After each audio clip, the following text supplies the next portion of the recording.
le Seigneur des mondes. Que la paix et la bénédiction d'Allah se répandent de façon perpétuelle et ininterrompue sur le prophète Mohammed sallallahu alayhi wa sallam. Chers fidèles musulmans, chers frères et sœurs en islam, dans notre sermon d'aujourd'hui, nous allons parler de la foi en Dieu, la véritable foi en Dieu. Car beaucoup de musulmans pensent qu'ils ont foi en Dieu alors qu'ils se trompent eux-mêmes. Tout musulman qui ne croit pas au décret divin n'a pas la foi. Parce que Dieu dit dans le Coran, la grâce est auprès d'Allah et il la donne à qui il veut. Avoir la foi en Dieu, c'est d'accepter avec un cœur sincère la grâce qu'il fait à certains hommes. Celui que Dieu a choisi et privilégié pour une mission. Si tu es contre lui, c'est que tu n'as pas la foi, car tu es contre la volonté d'Allah. C'est pourquoi tout celui qui est jaloux de son frère, ou qui envie ou haït son frère, il n'a pas la foi. Car pourquoi serais-tu jaloux de ce que l'autre possède, si jamais tu as la foi que Wallahu khairur razikin, c'est Allah le meilleur des pourvoyeurs. Qu'est-ce que tu voudras dans cette vie et que Allah ne serait pas capable de te donner? Walillahi junudus samawati wal ard. À Allah appartiennent les armées des cieux et de la terre. Wa ataakum min kulli ma sa'altumuhu wa in ta'uddu ni'matallahi la tusuha innal insana lazalumun kafar. Il vous a accordé de tout ce que vous lui avez demandé. Et si vous comptiez les bienfaits d'Allah, vous ne sauriez les dénombrer. L'homme est vraiment très injuste, très ingrat, dit Allah dans la sourate Ibrahim, verset 34. Dieu est vraiment généreux, mais ce sont les hommes qui sont compliqués. Toi, tu laisses Allah et tu vas être jaloux de ce que Allah a donné à ton frère. Pourquoi ne demandes-tu pas à Allah ce que tu veux? N'as-tu pas la foi qu'Allah peut réaliser tes vœux? N'est-ce pas Allah qui dit dans la sourate Al-Ghafir, le pardonneur, invoquez-moi et je vous répondrai. En vérité, ce qui fatigue les hommes, c'est qu'ils ne savent pas ce qu'ils désirent réellement dans la vie. Sinon, un homme qui sait ce qu'il veut ne peut jamais être jaloux de son frère. Et Dieu agit toujours en fonction du désir de son serviteur. Je prends l'exemple de mon oustaz, Malam Aboubakar. C'est parce qu'il savait ce qu'il voulait depuis le départ. Alors il a demandé à Dieu avec sincérité et Dieu lui a accordé. Il y avait beaucoup de personnes qui étaient dans ce pays avant lui. Mais chacun était préoccupé par ce qu'il voulait.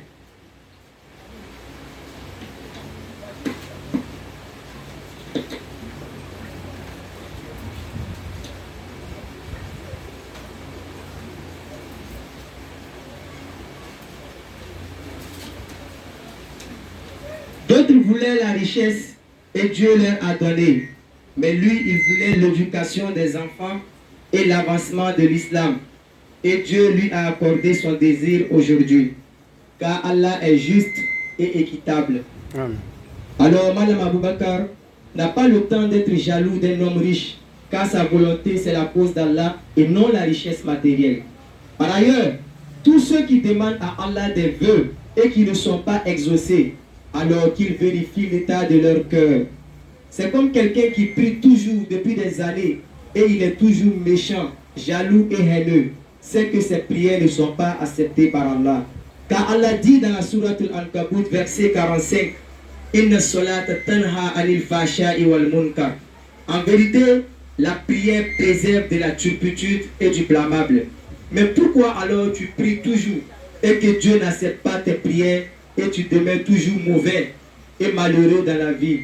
Aussi, pourquoi tu sollicites toujours Allah de te guider en disant dans la sourate Al-Fatiha, Idina sirat al-mustaqim, guide-nous sur le droit chemin, et malgré cela tu demeures toujours mauvais avec un mauvais comportement? En vérité, c'est parce que Wallahu la yahdi al-qawma az-zalimin. Allah ne guide pas les gens injustes. Toi tu pries toujours et tu souhaites du mal à ton frère. Tu souhaites que ses projets échouent. Tu souhaites le voir malheureux, tu veux le voir tomber. Alors comment veux-tu que Dieu te guide en retour avec ce comportement et ce cœur mauvais? Donc si tu veux que Dieu soit avec toi, que Dieu accepte tes prières et réalise toujours tes vœux, alors ne sois pas un homme injuste dans la vie. Ne sois pas jaloux des gens et ne déteste pas les gens pour ce qu'ils sont, pour ce qu'ils ont ou pour ce qu'ils font. C'est comme ça que tu gagneras dans la vie. Remets-toi à Allah seul, car c'est lui le véritable donateur. C'est en Allah que les croyants doivent faire confiance. Nous prions Allah de faire de nous des musulmans sincères. Qu'Allah nous libère de la jalousie et de la haine envers notre prochain. Qu'Allah nous donne un cœur sincère pour pouvoir l'adorer comme Allah lui-même le souhaite. ربنا تقبل منا إنك أنت السميع العليم. وتب علينا يا مولانا إنك أنت التواب الرحيم. ربنا لا تؤاخذنا إن نسينا وأخطأنا. ربنا ولا تحمل علينا إصرا كما عملته على الذين من قبلنا. ربنا ولا تحملنا ما لا طاقة لنا به. واعف عنا واغفر لنا وارحمنا. أنت مولانا فانصرنا على القوم الكافرين. صل سبحان ربك رب العزة عما يصفون. والسلام على أشرف المرسلين. والحمد لله رب العالمين. أقول قولي هذا وأستغفر الله لي ولكم. قوموا إلى الصلاة يا عبادي.